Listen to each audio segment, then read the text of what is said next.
சற்று முன் கிடைக்கப்பெற்ற மிக முக்கியமான செய்தி ஒன்று வெளியாகி உள்ளது. அதிமுகவின் அலுவலகத்திற்கு கெத்தாக ஓபிஎஸ் அவர்கள் வரப்போவது உறுதிதான் என்று அதிமுகவின் தென் மாவட்ட நிர்வாகிகள் கூறி வருகிறார்கள். ஒரு பக்கம் ஓபிஎஸ் அவர்கள் புதிய கட்சியை தொடங்கிவிட்டார்.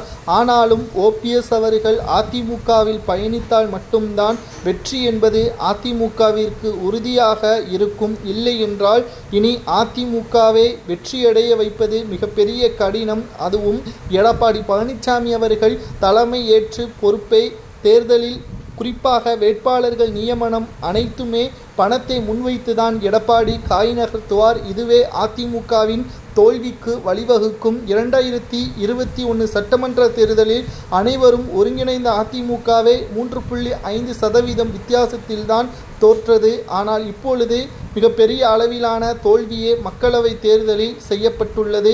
இதற்கு காரணம் ஒருங்கிணைப்பு இல்லாததுதான். இந்த முறை அனைவரும் ஒருங்கிணைந்து செயல்பட்டால் மட்டும்தான் வெற்றியடைய முடியும் என்று தென் மாவட்ட நிர்வாகிகள் கோரிக்கை வைத்திருக்கிறார்கள்.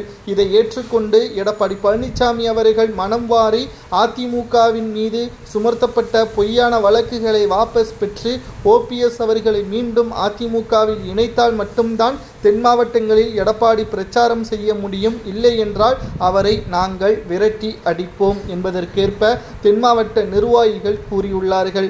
ஏனென்றால் கடந்த 4 ஆண்டுகளாக திமுகவின் ஆட்சி மக்களிடம் எதிர்ப்பை தான் சம்பாதித்துள்ளது. இனியும் திமுகவிற்கு ஓட்டுக்களை செலுத்தாமல் அதிமுகவிற்கு ஓட்டுக்கள் விழ வேண்டும் என்றால் தொண்டர்களது நலன்களை கருத்தில் கொண்டு செயல்பட்டால் மட்டும்தான் அதிமுக வெற்றியடையும். எடப்பாடி என்ற ஒரு நபரை வைத்து மட்டும் அதிமுக கிடையாது என்பதை மூத்த நிர்வாகிகள் புரிந்து கொள்ள வேண்டும். ஓபிஎஸ் அவர்களை வைத்து அதிமுக கிடையாது, ஆனால் அவருக்கு பின்னால் இருக்கக்கூடிய தொண்டர்களை வைத்துதான் அதிமுக செயல்படுகிறது என்பதையும் எடப்பாடி பழனிசாமி அவர்கள் தெரிந்து நடந்து கொள்ள வேண்டும்.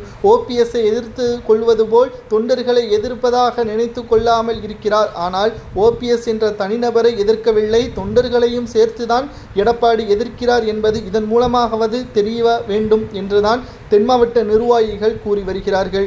நிச்சயம் ஓபிஎஸ் அவர்கள் அவரது புதிய கட்சியை கலைத்துவிட்டு அதிமுகவில் ஒருங்கிணைப்பாளர் என்ற பதவியுடன் கெத்தாக அதிமுகவின் அலுவலகத்திற்குள் வர வேண்டும் என்பதுதான் எங்களது ஆசை என்று தென் மாவட்ட நிர்வாகிகள் கூறுவது சரியா?